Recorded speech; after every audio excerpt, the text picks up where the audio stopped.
Hello NEET aspirants, मैं गौरव, आपका biology mentor.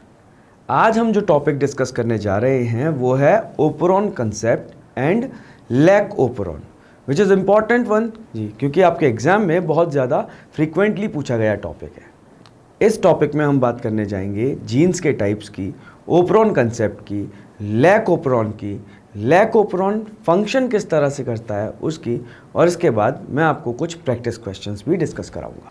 Talking about expression of genes, तो क्योंकि हमारी हर एक सेल में मिलने वाला डीएनए लगभग 30,000 टाइप ऑफ जीन्स को रखता है और हर एक जीन स्पेसिफिक फंक्शन को कैरी आउट कराता है। इन प्रोटीन्स को लाने के लिए जो प्रोसेस है उस प्रोसेस में जीन्स को रेगुलेट किया जाता है। देखिए, हर एक जीन हर एक जगह पे एक्सप्रेस होगा ये बात फिक्स नहीं है।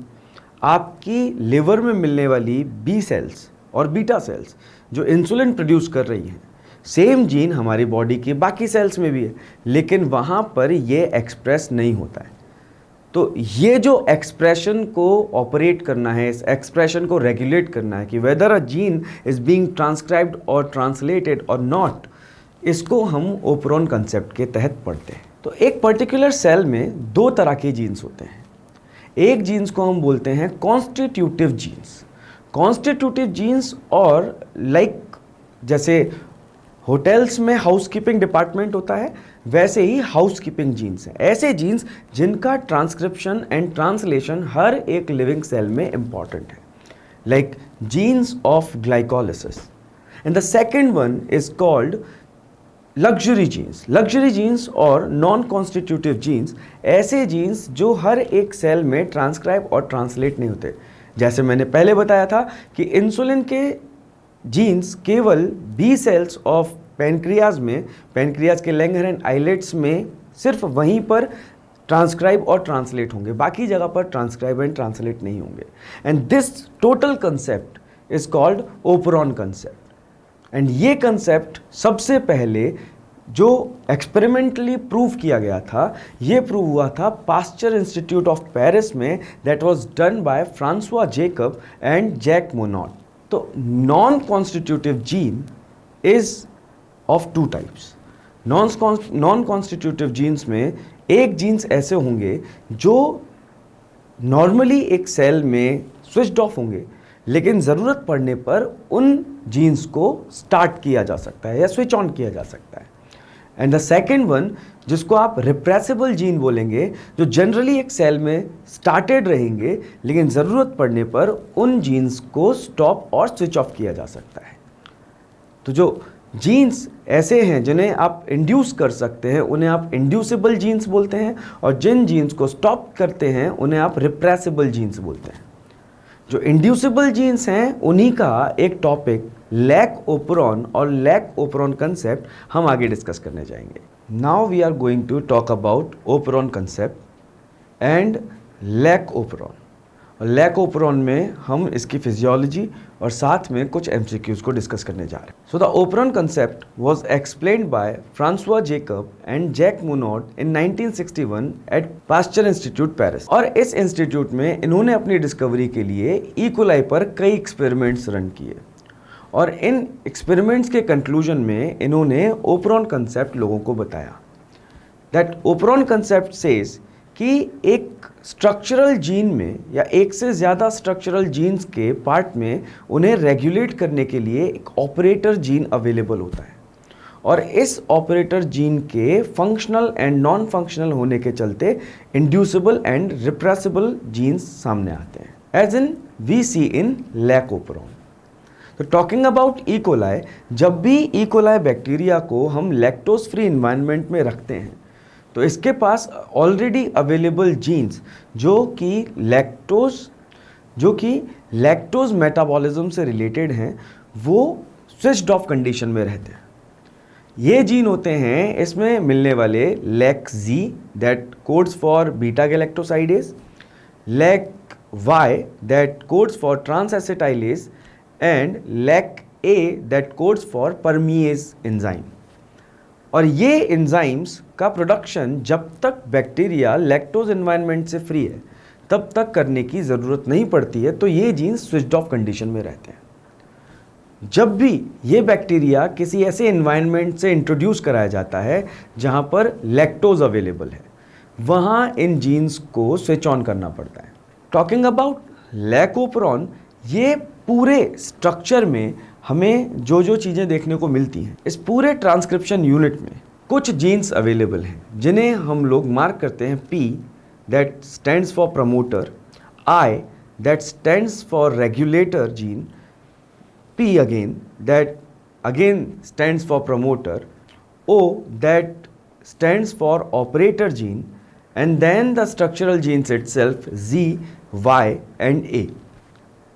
So जब ये इकोलाई एक लैक्टोज फ्री इन्वायरमेंट में होता है, तब इन जीन्स का कंडीशन तब ये जीन्स स्विच्ड ऑफ रहते हैं।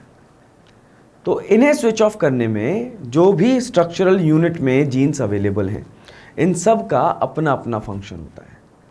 लाइक ये जो आई है रेगुलेटर जीन, ये regulator gene transcribe and translate होकर के एक स्पेसिफिक मॉलिक्यूल बनाता है जिसे हम बोलते हैं रिप्रेसिबल प्रोटीन मॉलिक्यूल। ये प्रोटीन मॉलिक्यूल जाकर के ऑपरेटर से बाइंड हो जाता है, और जब ये यहाँ बाइंड होता है तो आगे ट्रांसक्रिप्शन का प्रोसेस नहीं बढ़ सकता। लैकोपरॉन के कंपोनेंट्स में हम बात करते हैं स्ट्रक्चरल जीन्स की। स्ट्रक्चरल जीन्स में आते हैं lac Z gene. Lac Z gene codes for beta galactosidase, lac A gene that codes for trans acetylase, and lac Y that codes for permease. तो कंपोनेंट्स ऑफ लैकोपरॉन, इसमें आते हैं एक structural genes. Structural genes तीन तरह के, Z, Y and A। Z codes for beta galactosidase, Y codes for permease and A codes for trans acetylase. Structural unit में अगले जो जीन्स हैं वो आते हैं हमारे पास ऑपरेटर जीन, जो कि स्ट्रक्चरल जीन के बिल्कुल एडजेसेंट लगा हुआ रहता है, और ये डिसाइड करता है कि Z, Y and A are going to be transcribed और नॉट।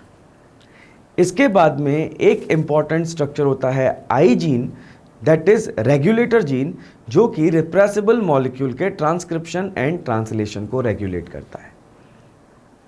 कंपोनेंट्स में ही एक मॉलिक्यूल होता है रिप्रेसर मॉलिक्यूल, रिप्रेसर प्रोटीन, जो कि रेगुलेटर जीन से आया है और ऑपरेटर पे बाइंड होकर के इस जीन के ट्रांसक्रिप्शन को एंड ट्रांसलेशन को फर्दरमोर रोकता है।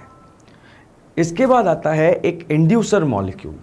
इन कंपोनेंट्स में ये इंड्यूसर मॉलिक्यूल वो मॉलिक्यूल होगा जो इस रिप्रेसर मॉलिक्यूल से बाइंड होकर के इसकी बाइंडिंग ऑपरेटर से हटा सकता है, और जब इसकी बाइंडिंग ऑपरेटर से हटेगी तो ऐसे में ये जो जीन है ट्रांसक्राइब एंड ट्रांसलेट होना स्टार्ट करेगा। तो इंड्यूसर मॉलिक्यूल्स अक्सर वो मॉलिक्यूल्स होते हैं, एक सेकेंड, इंड्यूसर मॉलिक्यूल्स अक्सर वो मॉलिक्यूल्स होते हैं जिनकी प्रेजेंस में एक इंड्यूसिबल जीन को आगे स्विच ऑन किया जा सकता है। सो द फ्रांसुआ जेकब और जैक मोनोड ने अपनी डिस्कवरीज में पाया कि जब इकोलाई बैक्टीरिया एक लैक्टोज फ्री इन्वायरमेंट में रहता है तो ऐसे में उसके ये Z, Y और A जीन हमेशा स्विच्ड ऑफ पड़े रहते हैं। लेकिन जैसे ही ये बैक्टीरिया को लैक्टोज इन्वायरमेंट, इसके कल्चर मीडियम में लैक्टोज जब डाला जाता है तो इस लैक्टोज के आने के साथ में इस लैक्टोज में से कुछ मात्रा में एंट्री इसकी सेल्स में हो जाती है, and which is being facilitated bye परमीएज enzyme. ये परमीएज एंजाइम बैक्टीरिया की प्रीवियस एक्टिविटीज़ की वजह से रखा हुआ रहता है। तो जब परमीएज की वजह से लैक्टोज एंट्री करता है तो एंट्री के दौरान lactose then converts into allolactose. Now allolactose moves to the repressor molecule, और रिप्रेसर मॉलिक्यूल से बाइंड होकर के एलोलैक्टोज रिप्रेसर और इंड्यूसर रिप्रेसर कॉम्प्लेक्स बना लेता है, और ये इंड्यूसर रिप्रेसर कॉम्प्लेक्स आगे ऑपरेटर जीन से बाइंड नहीं हो सकता। और जब ये ऑपरेटर जीन से बाइंड नहीं होगा तो जो प्रोसेस ऑफ ट्रांसक्रिप्शन है of Z, Y and A gene, ये स्टार्ट रहती है। और जब ये स्टार्ट रहेगी तो gene is going to produce beta galactosidase and transacetylase again, और इसके चलते ये जो इकोलाई है ये लैक्टोज मीडियम में सर्वाइव कर सकता है।